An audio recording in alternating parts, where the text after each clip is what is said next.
Bueno, mis inicios como cartelista podría tener una doble vertiente significativa, en donde pues, en mi proceso de años en la universidad, mientras trabajaba mi bachillerato y estudiaba mi bachillerato, pues empecé a trabajar en un proceso que se llama estudio y trabajo, en donde pues trabajé de asistente en el programa de actividades culturales del recinto de Río Piedra de la Universidad de Puerto Rico, donde pues, se desarrollaba lo que sería pues, carteles de las actividades que establecía pues, las actividades culturales que ocurrían en la universidad. Eso es bien temprano, eso es básicamente desde el 95 hasta el 2000, que fui asistente y trabajé en ese taller. Ya mucho tiempo después, pues siempre empezaba, pues trabajaba lo que es el cartel serigráfico, pues, en centenario, conmemoraciones, que me comisionaban, pero no es hasta yo creo quizás hasta el 90, hasta el 2007, donde yo traje una exposición que se llamaba Que Dios te lo pague, y era una exhibición pues, que trabajaba en la situación pues, de las guerras y los conflictos bélicos. En esta ocasión, pues, la guerra en Irak, que estaba establecida, y ahí yo trabajo un proceso de construcción de imágenes de juxtaposición digital, en donde eran alrededor de 20 imágenes, y el espectador era un ente principal, pues porque las imágenes eran 3D, se utilizaban las gafas rojas y azules para que el espectador pues, viera las imágenes, entonces veía la sobreexposición de imágenes, y pues nada, había un juego lúdico con estas piezas. En el transcurso pues siempre he trabajado mi propuesta digital gráfica como cartel. En esa ocasión pues la llevé impresa, no es hasta quizás el 2016, mucho tiempo después, que entonces tiro una campaña, lo que serían mis redes sociales, que está el Gráfico PR, donde trabajo ciertas situaciones que vivimos nosotros en Puerto Rico, tanto de índole colonial o injusticias que se vivían en el país. Entonces, pues, en primera ocasión, pues, saqué un cartel sobre la excarcelación de un expreso político nuestro que se llamaba Oscar López, que salió pues, en el 2016, y yo hago una campaña de eso, y pues son carteles que corren por las redes, pues haciendo una petición de la excarcelación. Añadido a eso, pues siguen ocurriendo acontecimientos en el país de índole políticos, y pues, problemas eh, sociales que vivimos. Entonces empiezo a hacer diferentes carteles, y ahí digo, espérate, yo tengo un compromiso con mi país. Entonces entro de lleno a partir del 2016 en una producción de carteles, quizás un proceso más historiográfico, unos procesos de comunicación de la situación que vamos viviendo como país. Y hasta el sol de hoy, pues no he parado de desarrollar carteles. Los trabajo cotidianamente en la medida que pueda, y pues las trabajo pues todo lo que ocurre, desde la situación que tuvimos desde el huracán María, las injusticias y cómo el gobierno trabajó nefasto sobre esta situación, sobre la situación de que sacamos al gobernador Ricardo Rosselló en el 2019, el verano del 19, y así sucesivamente, pues acontecimientos y cosas, injusticias que vivimos como país, pues trato de plasmarlas y comunicarlas, y pues nada, corren en las redes sociales, y pues se divulgan y corren por ahí con un procesito de dialogar y comunicar y expresar un sentir, en cierta medida es mío, es como un proyecto mío personal, pero el que se quiere identificar y siente pues, un proceso de comunicar, pues puede lanzarlo también por ahí.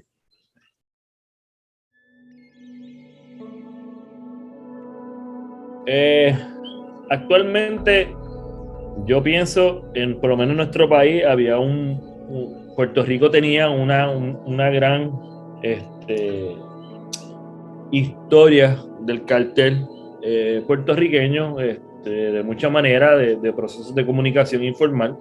Ya existían unos talleres, el taller Vija, el taller Alagrán, el taller del Seco, y eran eran talleres de procesos creativos serigráficos.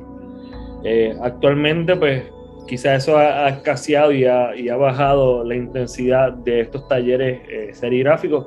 Sí están como que renaciendo, quizás en cierta medida, pues, lo costoso del producto y producir un cartel serigráfico versus la situación que tenemos o que vivimos actualmente, de que quizás las redes han facilitado el proceso de comunicar y exponer ciertas situaciones, y es un proceso más rápido y pues corre de diversas maneras.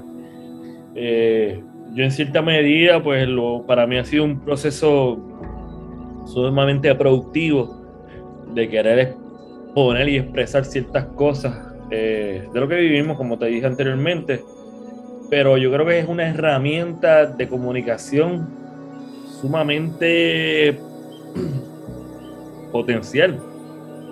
Yo creo que aquí en las artes en Puerto Rico han subido en estos procesos de comunicar e informar. Hay muchos artistas que está surgiendo, hay muchos artistas que quiere decir, que quiere comunicar, y todo este desarrollo de carteles o esta imagen digital, visual digital, pues corre en las redes.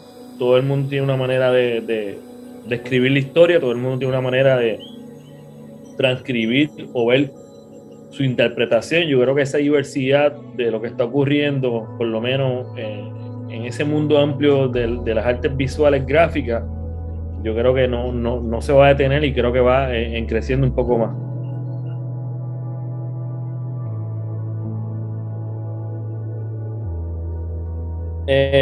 Las características del cartel puertorriqueño, desde sus comienzos, siempre era un proceso informal, dialogal, o un proceso de una promoción.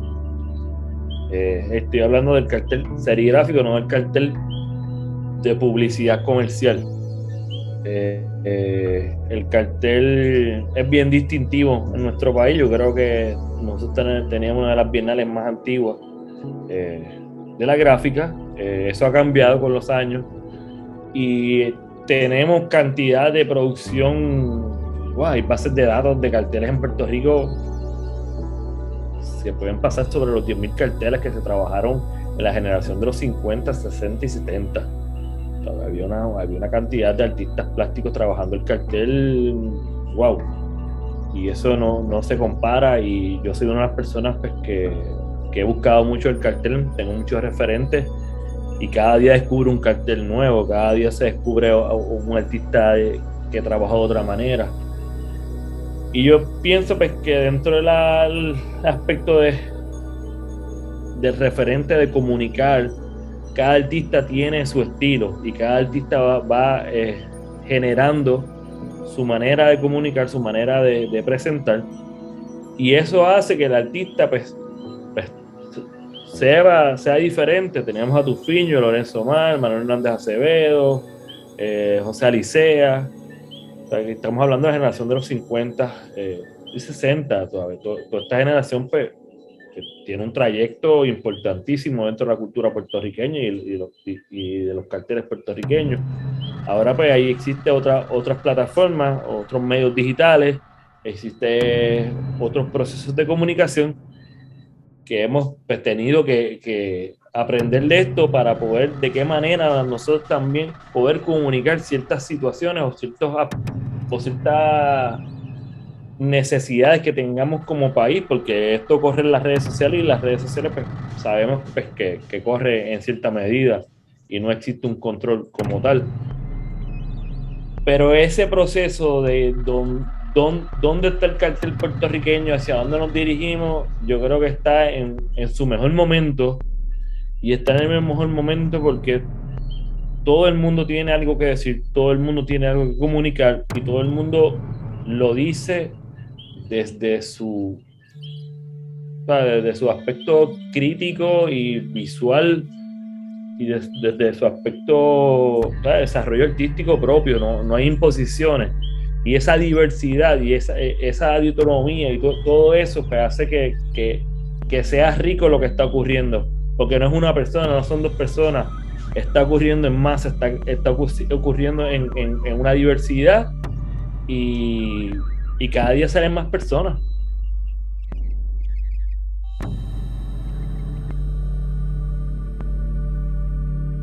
Yo siempre tengo una anécdota de chiquito, pues que me era bien interesante, porque cuando estoy leyendo toda la documentación que ustedes hablan y que suministran, pues yo siempre tengo la anécdota, y quizás me la puedes corroborar si es cierto o no, de una información de lo que era, lo que es el Potosí, y cómo el signo de dólar son las letras del Potosí. Entonces, para mí esa imagen siempre se me ha quedado presente de cómo una palabra se exprime hasta crear una imagen capitalista y a nivel mundial reconocido. Yo creo que esto no lo conoce mucha gente, de que la P, la S, todo eso forma la palabra Potosí, el signo de dólar. Y entonces yo empecé a trabajar pues con esa idea inicialmente, conseguí un mapa de Potosí porque quería que estuviera presente. Ustedes lo presentan dentro de la propuesta, pero más allá, también nosotros como país, a nosotros nos llevaron las riquezas. Nosotros no perdimos riquezas también. Nosotros fue un país atropellado, fue un país también que perdimos un montón de cosas. Y yo quería también, dentro de lo que era el aspecto cartel, presentar pues un robo, un hurto, un me lo llevé. Entonces por eso es que salen las manos pues quizás llenas de manera oro, que está representada en oro, y pues ya los mapas pues lo que representa la situación pues, de la sangre y de los atropellos y toda esta situación pues, de las matanzas, lamentablemente. Pero siempre tuve en mente, quería que estuviera la palabra Potosí por eso mismo, por ese referente. No quería aludir al signo de dólar porque no era muy literal, pero para mí existe esa idea de lo que representa. Lo he trabajado anteriormente, no es algo que imagen que el signo de dólar como Potosí. Lo estoy trabajando ahora en otra pieza que tengo una exposición recientemente, pero esa identidad y ese valor que significa ese signo de dólar, para mí siempre eso se me acabó en la venta y no hay quien me lo quite.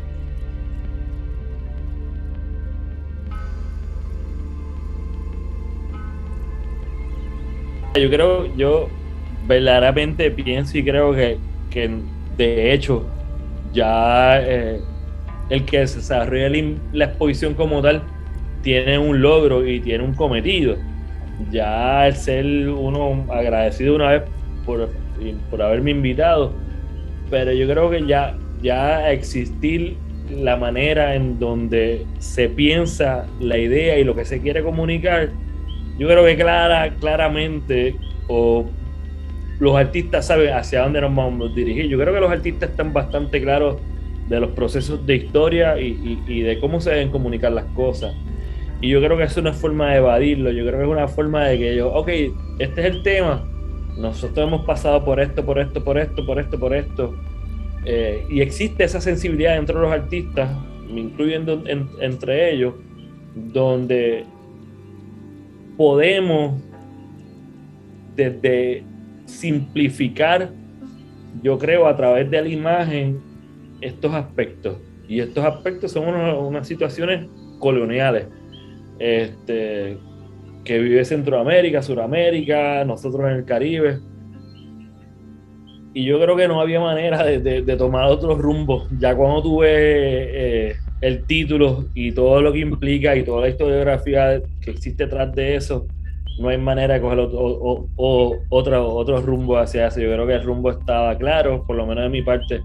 Desde el día 1 sabía hacia dónde me iba a dirigir y qué quería expresar. Y yo creo que en los visuales que vi de la exposición hay muchos referentes parecido a querer también expresar casi el mismo sentido.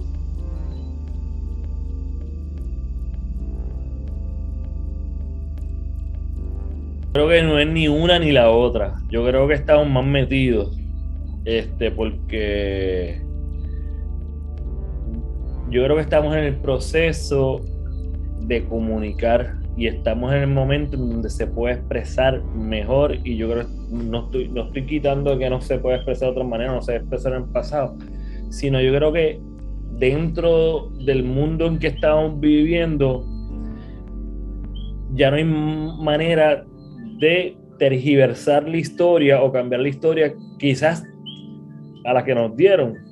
Y yo creo que estamos en un momento donde la historia se está reescribiendo, la historia se está dialogando nuevamente y la historia está en un proceso de entendimiento y reescribir, como te dije anteriormente.